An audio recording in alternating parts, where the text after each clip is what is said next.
Aisha and the Magical Amulet. Tales of Unity and Compassion. Once upon a time, in the historic city of Zinder, there lived a little girl named Aisha. Aisha was known throughout the city for her bravery and her love for storytelling. One day, while wandering through the vibrant markets of Zinder, Aisha found a small bronze amulet. Remembering the tales her grandmother told her about magical amulets, she wore it around her neck, and to her surprise, a spirit appeared. "I am the spirit of the amulet," the spirit said.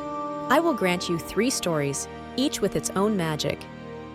Aisha thought for a moment and asked for the first story.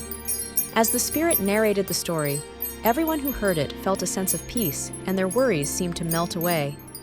For the second story, Aisha asked for a tale that would bring joy.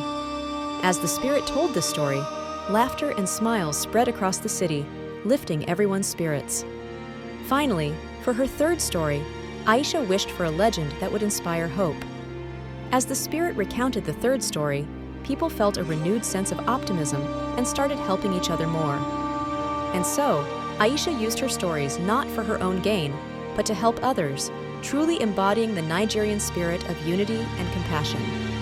She lived out her days in Zinder, always with a story on her lips and a lesson in her tales, a friend to all who heard her stories.